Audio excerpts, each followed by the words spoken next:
নমস্কার বন্ধুরা, আমি মুক্তা। আমার নতুন একটা ভিডিওতে তোমাদের সকলকে অনেক স্বাগত।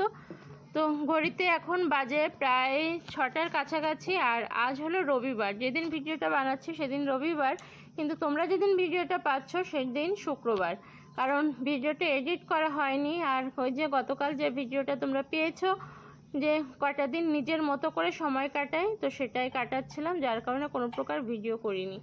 আর দেখছো যে কী হারে ধুলো পড়েছে। তো আমার কিন্তু কোনো হেল্পিং হ্যান্ড নেই, যেটুকু যা করি সমস্তটাই নিজের হাতেই সংসারটাকে সাজিয়ে গুছিয়ে রাখার চেষ্টা করি।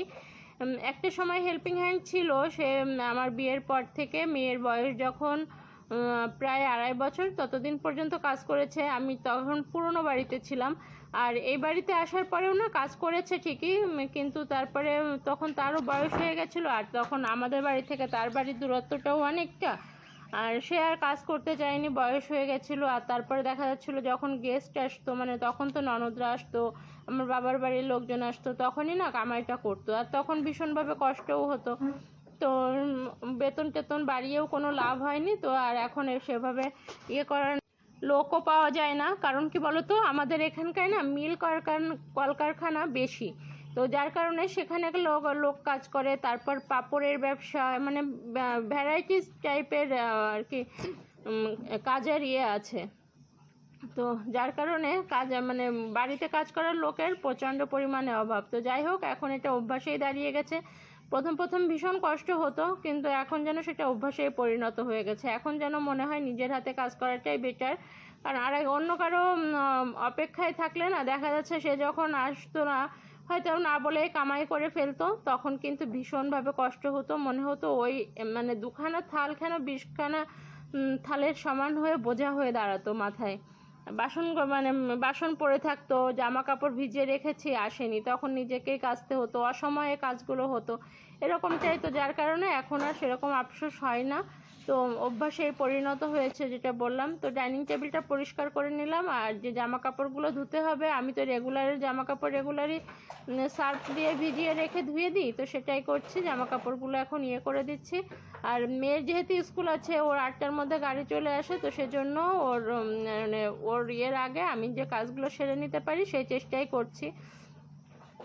তো সেরকমটাই। আর সকাল সকাল উঠলে না, দেখবে ভোরবেলা ঘুম থেকে উঠতে ইচ্ছা করে না ঠিকই, কিন্তু ওই এসির হাওয়ার মায়া কাটিয়ে যদি কিনা একবার উঠে পড়তে পারি না, তখন কিন্তু কাজগুলো বেশ ভালোই আগায়। তো সকালবেলার কাজগুলো দেখবে বেশি আগায়। যেমন ছেলেবেলায় যেমন ঘুম থেকে উঠতে চাইতাম না, তখন মা বাপি দুজনে জাগতো, বলতে ভোরবেলা উঠে পড়ে নে, ভোরের হাওয়া মানে কি ভোরবেলার পড়াটা না মনে থাকে বেশি, সেরকমটা বলতো। তো এখনও সেরকম সেটাই মনে হয়, ভোরবেলার হাওয়ায় ঠান্ডা হাওয়ায় যে কাজগুলো করা যায় না, কাজগুলো যেন সুস্থ মস্তিষ্কে করা যায়, কারণ সবাই ঘুমিয়ে থাকে নিলিবিলি, আমি আমার মতো করে কাজ করতে পারি।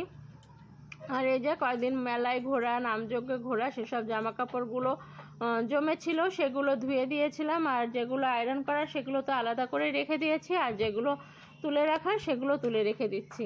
আর এইখানটার চাদরটাও অনেক দিন ধরে করা হয় না, মানে পাল্টানো হয় না, তো সেটাকে পাল্টাতে হবে। আর দেখো ঘেমে নিয়ে একসাথ, তো মেয়েকে এখনও ডাকেনি, তো ঘরের বিছানাটা চেঞ্জ করে নিয়ে তারপর মেয়েকে ডাকবো। আর মেয়েকে ডেকে তারপর কি ওকে তুলে ওকে খাইয়ে দাইয়ে রেডি করে ওকে কিন্তু মাঝে আর কি গাড়িতেও তুলে দিয়ে এসেছি, যেটা কিনা তোমাদের সঙ্গে শেয়ার করা হয়নি। সম্পূর্ণ জিনিসটা শেয়ার করতে গেলে না অনেকটা বেলাও হয়ে যায়, দেরি হয়ে যায়, আর ভিডিওটাও অনেক বড় হয়ে যায়। তো সেজন্য চেষ্টা করি এক একদিন এক এক রকমভাবে কাজ করার। আর হেল্পিং হ্যান্ড ছাড়া আমি যেটা করি, তো সেটা কি একদিনে সব ঘর পরিষ্কার করতে যায় না, তাহলে বেশি কষ্ট হয়ে যায়। তো নিজের শরীরের দিকেও তো তাকাতে হবে, নিজে যদি অসুস্থ হয়ে পড়ে থাকা হয়, তাহলে কিন্তু কেউ দেখার থাকবে না, সংসারও অসুস্থ হয়ে পড়ে থাকবে। প্রথমে ভেবেছিলাম এই চাদরটা পাতায়, কিন্তু এই চাদরটা পেতে না দেখি কি যে ঘরটা যেন কেমন অন্ধকার অন্ধকার লাগছে, ঠিক ভাল লাগছে না, মন মতো হলো না, সেজন্য এটাকে তুলে রাখলাম। তো ভাবলাম ওটাকে না হয় আমরা যখন নিচে বিছানা করে শুই তখন করবো। তো এই হালকা কালারের চাদরটা পেতে দিলাম। আর এই চাদরটা অনেক পুরনো, কিন্তু তারপরেও কালারটা বেশ সুন্দর আছে, আর এরকম হালকা ফুলকা কালারের চাদরগুলো না আমার ভীষণ ভালো লাগে। তো সেজন্য কালো দেখো এই যে চাদরটা পেতে নিয়েছি আর সুন্দর করে কুশনগুলোও সাজিয়ে দিলাম। আর এই ঘরে যেহেতু কেউ শোয় না, এমনি পেতে রাখা হয়। ওই তোমার দাদাভাই বসে সন্ধ্যার পর টিভি দেখে, তাও খাটে ওঠে না। সে হলো ইয়েতে মানে ওই কি বলে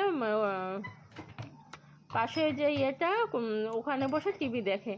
তো এই যে এগুলো পরিষ্কার করে রেখে তারপর চলে গেছিলাম হলো ইয়ে করতে, জামা কাপড় ভিজালাম।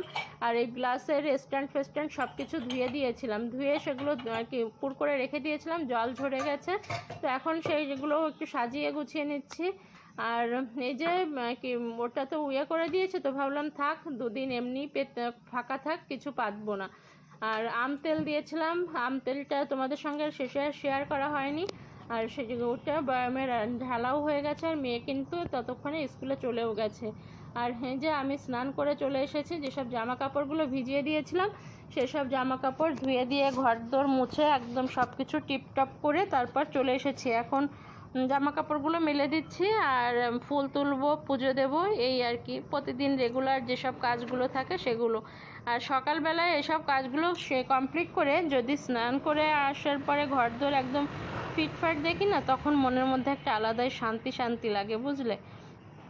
তো এই তো হয়ে গেছে, সব জামা কাপড় মেলেও দিলাম, এখন আর ছাদে যেতে হচ্ছে না। আর টুবিটা তো নেই, উঠোনটা বড্ড ফাঁকা ফাঁকা লাগে। আর এই যে এখন ফুল এগুলো তুলে নিচ্ছি।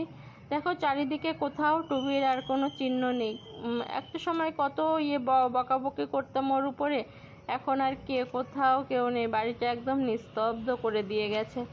তো এই তো এভাবেই চলতে হবে। আর এই যে দেখো গাছে লেবু হয়েছে, দেখো মানে প্রথম দিকে না বোঝা যাচ্ছিল না, তারপরে পরে দেখি এদিক সেদিক দিয়ে বেশ অনেকগুলোই লেবু আছে। তো এই তো চলো এখন যাই।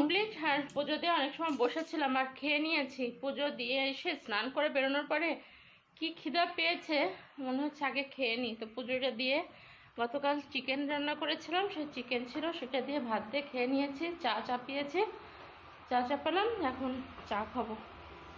বসে খানিক সময় রেস্ট নিয়ে চা খাবো, তারপরে আজকে আর রুটি করবো না। তোমার দাদাভাইকে হচ্ছে ওটস দিয়ে দুধ দিয়ে কলা দিয়ে দেবো। আজকে আর রুটি করতেও ইচ্ছা করছে না, হাতটা ব্যথা হয়ে গেছে, অনেক কাজ করলাম।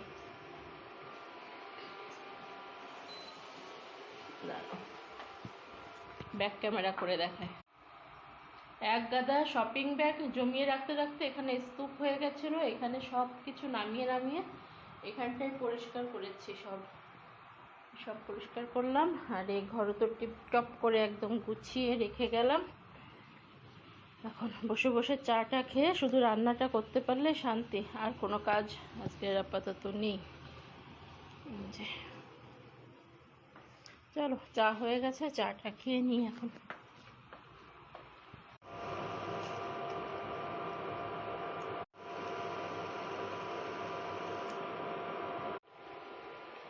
অনেক দিন বাদে আজকে দুধ চা করলাম, আজকে লাল চা খেতে ইচ্ছা করছে না, মনে হচ্ছে জিরিয়ে বসে একটুখানি দুধ চা খাই, তাহলে শরীরটা যেন ঠান্ডা হবে, বুঝলে। চলো, আমার তো খাওয়া দাওয়া বলতে ওই চাটুকুই খেলাম। আর এখন তোমার দাদাভাইকে খাবার দেবো, আর মেয়ে তো ও তো খাবার নিয়ে যায় এখন স্কুলে, তো খেয়ে তো যায় না। তো সেজন্য এখন তোমার দাদাভাইয়ের জন্য যে রুটি করব সেটুকু আর শক্তি দিচ্ছে না। তো বললাম আজকে ওটসটাই খেয়ে নাও। তো ওটসটা দুধে ভিজিয়ে সেটা দিয়ে চিনি দিয়ে কলা দিয়ে যেমনভাবে দিই আর কি, কলাটাকে একদম পাতলা করে কেটে দিতে হয়। কলাটাও যদি একটু মোটা হয়ে যায় না কাটা, তাহলেও ওই বলে যে দাঁতে পড়লে পারে নাকি হয়। আর এটা হলো সবরি কলা।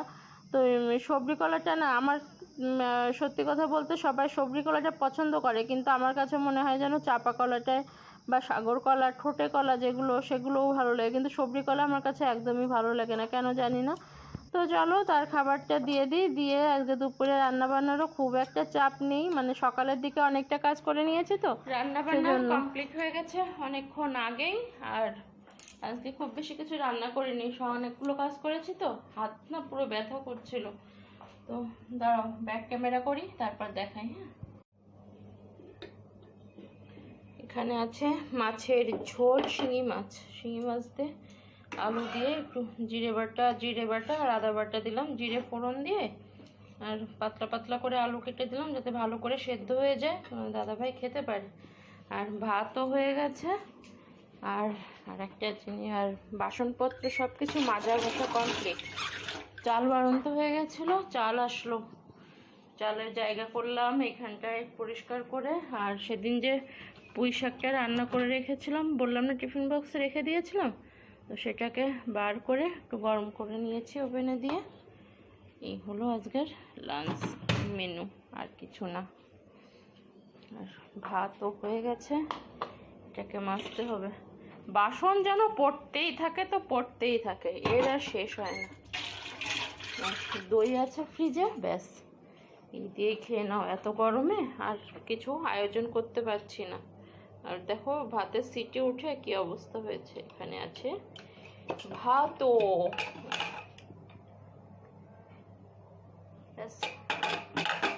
ঠিক আছে, আর পরে আসছি। বছরের প্রথম ফল এবার লিচু, আজকে প্রথম আসলো, পূজার জন্য তুলে রাখলাম। যেহেতু নতুন ফল ঘরে ঢুকলো, এর মধ্যে হচ্ছে সব রকম ফল, লিচু, আঙুর, নাশপাতি, আপেল, শসা, আর তরমুজ নাকি শেষ হয়ে যাচ্ছে, তাই আজকে দুখানা তরমুজ একসঙ্গে। শসা না, এগুলো খিরাই, আর এগুলোর মধ্যে রয়েছে কলা। আর এখান থেকে পুজোর ফল তুলে রাখা হবে, কালকে পুজোটা দিতে হবে, সেই জন্য সব কিছু তুলে রাখা হবে এখান থেকে।